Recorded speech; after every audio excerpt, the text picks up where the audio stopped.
ունենք բազմաթիվ հաջողություններ, եւ ես հիմա կփորձեմ ձեզ համար եւ մեր հանրության համար թվարկել այդ հաջողություններից կարևորագույնը հույս ունենալով, որ կարևորագույնները հույս ունենալով, որ ժամանակը կհերիքի դրա համար։ Չնայած այս ձևաչափը ամենալայն ժամանակային հնարավորությունն է տալիս ելույթների առումով։ Ուրեմն 2021-ից 2025 թվականներին Հայաստանի Հանրապետությունում համախառն ներքին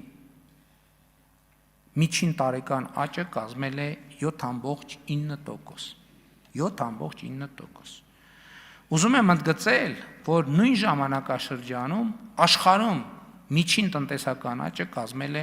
4.1%։ Հայաստանի Հանրապետությունում աճը կազմել է 7.9%։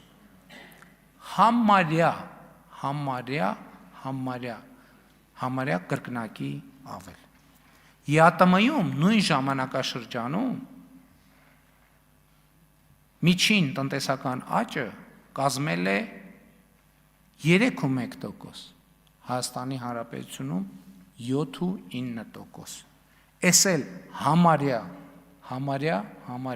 կրկնակի ավել։ Այսինքն այնտեղ կրկնակից մի քիչ պակաս էր, ստեղ կրկնակից շատ ավելի ավել էր։ Եկեք, որ շատ թվաբանության մեջ չմտնենք, երկու տեղն էլ կրկնակի ավել, համարյա։ 2025 թվականին պետական բյուջեի եկամուտները 2017 թվականի ցուցանիշը ինչից ավել են 2.3 անգամ, կամ 1 տրիլիոն 648 միլիարդ դրամով, կամ 4.3 միլիարդ դոլարով, 4.3 միլիարդ։ Էս էլ են թեմայի շարունակությունն է, բա գողացվածը հետ բերել եւ այլն, շարունակության մի մասն է, այս մյուս մասերն է կանդրադառնալ, բայց 4.3 միլիարդ դոլարը որտեղից հայտնվեց։ Հայտնվեց այդ բոլոր գողանալու սողանցքները սենց հատիկ համբերատար փակելու առումով։ Կապիտալ ծախսերը 2017 թվականի նկատմամբ, այսինքն կապիտալ ծախսերը դպրոց, մանկապարտեզ, ճանապարհ, ջրագիծ եւ այլն 2.9 անգամ աճել են 2025 թվականին։ Եվ սրանք 17-ը 25-ի համեմատ, 25-ը 17-ի համեմատ, բայց սա տարին տարվա հետ համեմատելու տվյալներն են։ Բայց կուտակային տվյալները իրանք ավելի են, այսինքն մենք վերցնում ենք մի տարի եւ վերցնում ենք հեղափոխության նախորդող մի տարի։ Հիմա երբ որ ժամանակաշրջաններն ենք վերցնում, այդտեղ պատկերը էականորեն ավելի տպավորիչ է։ 2017 թվականի համեմատ իրական հնա աճը 2025 թվականի արդյունքներով կազմել է 53.9%։ Դուք պատկերացնում եք 17 թվականի անցնելով կովիդի եւ պատերազմի միջոցով մենք սա իրական հնա, սա անվանականը չի, որովհետեւ անվանականը կրկնապատիկ եւ ավելա 53%-ով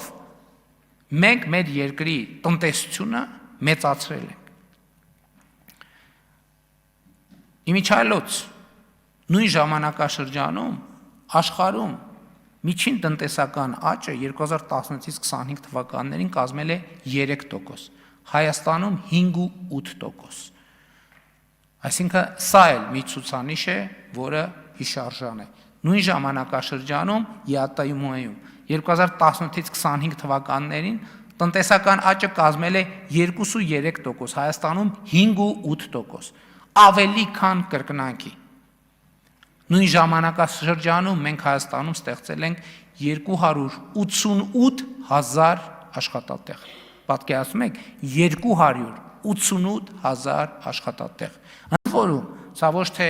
այն վիճակագրությունն է, որ կարող են ասել դե թիվը ասել են էլի,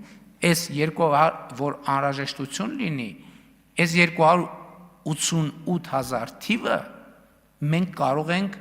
անհատականացնել անուն ազգանուններով։ Ովքեր են ովքեր են 288,000 մարդիկ, որովհետև սա մի թիվ է, որը արտահայտում է այն աշխատատեղեր, որը գրանցված են եղել, աշխատավարձ են ստացել, եկամտային հարկ են վճարել եւ այդպես շարունակ։ Այսինքն սա թիվ է, որի ամեն միավորի ներքո կա կոնկրետ անուն ազգանուն։ Ընդ որում միջին ամսական եկամուտը 2017 թվականի համեմատ աճել է 87%-ով։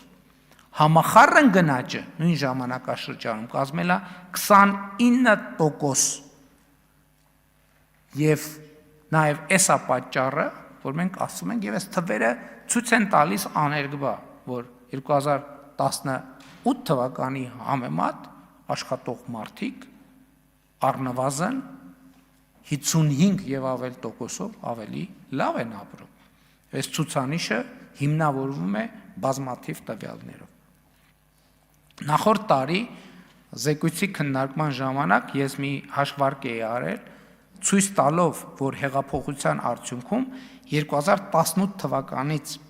2024 թվականը պետական բյուջե լրացուցիչ մտել է 4.2 միլիարդ դոլար։ Այդ ելույթը կա, ես հիմա չեմ ուզում նորից մեջ բերել, մանրամասն անդրադառնալ, այսինքն ինչի մասին էր դա, որ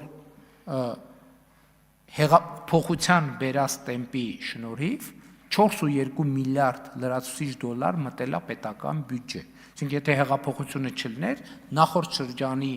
բյուջեի աճի տեմպը ավելանար, մենք կունենայինք 4.2 միլիարդ համախառն ավելի պակաս եկամուտ։ Այսօր արդեն ուրախ եմ արձանագրել, որ նույն մեթոդաբանությամբ 2025 թվականի արդյունքներով հեղափոխության գինը կոպիտ ասած Հայաստանի Հանրապետությունում 6.6 միլիարդ դոլար, 6.6 միլիարդ դոլար։ Եվ էլի հաշվի առնելով, քանի որ կարող են լինել քննարկումներ, շատ լավ, եկեք գնաճի ցուցանիշները հաշվի առնենք, հանենք 6 միլիարդ կամ չգիտեմ,